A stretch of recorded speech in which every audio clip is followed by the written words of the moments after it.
Alors une fois que le logiciel est lancé, donc pour pouvoir donc consulter et utiliser les podcasts, alors c'est très simple, vous voyez, donc ici vous avez cliqué sur Internet, et dans Internet vous voyez ici vous avez podcast, et bien vous cliquez sur podcast, et donc c'est en passant donc par ce lien podcast que vous allez pouvoir donc vous abonner et que vous allez pouvoir consulter donc vos podcasts via ce logiciel.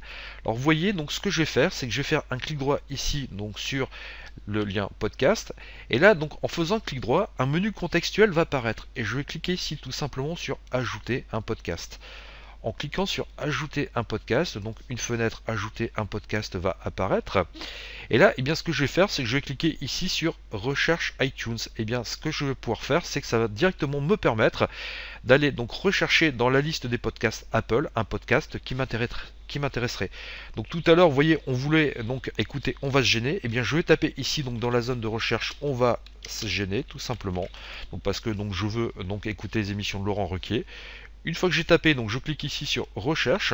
Et donc vous voyez que automatiquement, la liste donc Europe 1 On va se gêner va apparaître. Et si je double-clique dessus, ce qui va se passer, c'est que je vais m'inscrire automatiquement au podcast donc de Laurent Ruquier. Oui, je vais cliquer ici sur fermer.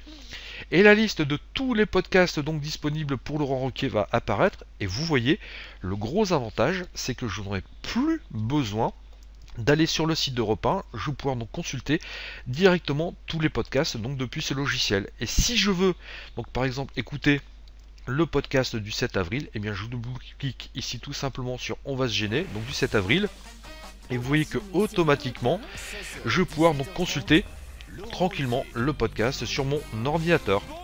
Donc je vais arrêter la lecture, donc vous voyez, donc comme ceci. Et si je souhaite par exemple donc consulter l'émission du 18 mars, je double-clique ici et je vais pouvoir écouter l'émission du 18 mars.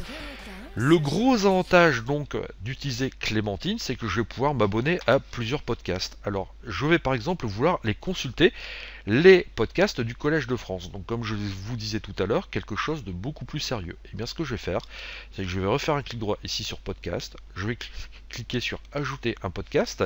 Et là, je vais tout simplement taper Collège de France. Donc, comme ceci, je clique sur rechercher et vous allez voir que automatiquement je vais avoir la liste de tous les podcasts du Collège de France. Là ils vont être triés, donc vous voyez, par catégorie: littérature, histoire, donc général, biologie, archéologie. Tiens, j'aimerais bien par exemple aller consulter la liste des podcasts traitant de l'histoire. Je double-clique dessus pour m'abonner. Alors encore une fois, on parle d'abonnement, mais je vous rassure, c'est complètement gratuit, hein. Donc le jour où vous ne souhaitez plus donc consulter le flux Collège de France, donc par exemple histoire ou Europe 1, vous êtes toujours possibilité de vous désabonner et vous n'aurez rien à payer, hein. Donc je clique ici sur fermer. Et tiens, par exemple, vous voyez, j'aimerais bien pouvoir consulter cet article parlant de l'empereur Adrien et des cités grecques. Je vais tout simplement double-cliquer dessus. Et vous voyez que automatiquement, la lecture donc de cet article va commencer. Donc vous voyez que c'est quand même très simple et c'est très pratique. Et donc le simple fait d'utiliser donc ce logiciel Clémentine va vous permettre donc de gérer plusieurs abonnements. Alors tout à l'heure je vous disais, donc on a été consulter les podcasts d'Europe 1. Bon, alors pour ne fâcher personne, allons consulter les podcasts donc d'RTL, les grosses têtes. Donc, oui, je refais ici un clic droit, ajoute un podcast. Et donc là, je vais taper tout simplement les grosses têtes. Je vais aller avec la touche entrée de mon clavier et vous voyez que automatiquement je vais donc pouvoir m'abonner aussi au podcast donc de Philippe Bouvard et donc consulter effectivement donc les articles, donc les podcasts en question. Vous voyez, par exemple, si j'ai envie de consulter ici ce best-of de Lisa Le Tessier, je double-clique et je vais pouvoir donc effectivement écouter les podcasts donc en direct. Alors je vais arrêter la lecture.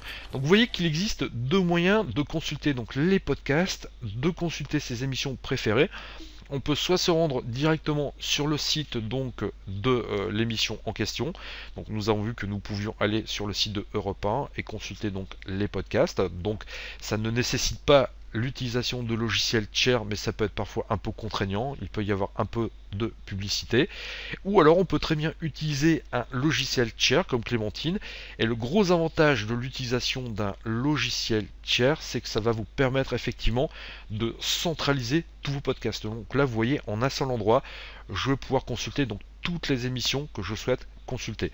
Et ensuite, si jamais par exemple vous ne souhaitiez plus donc suivre un podcast, par exemple vous voyez, si je ne souhaitais plus donc suivre les grosses têtes, et bien il suffirait tout simplement que je fasse un clic droit ici sur le lien donc les grosses têtes, je clique ici sur se désinscrire dans le menu contextuel qui va apparaître, et automatiquement donc vous voyez je ne suis plus inscrit. Et si je me dis tiens, finalement si je voudrais quand même de nouveau donc suivre les grosses têtes d'RTL, je fais comme tout à l'heure, je refais un clic droit ici sur le lien podcast, ajoute un podcast.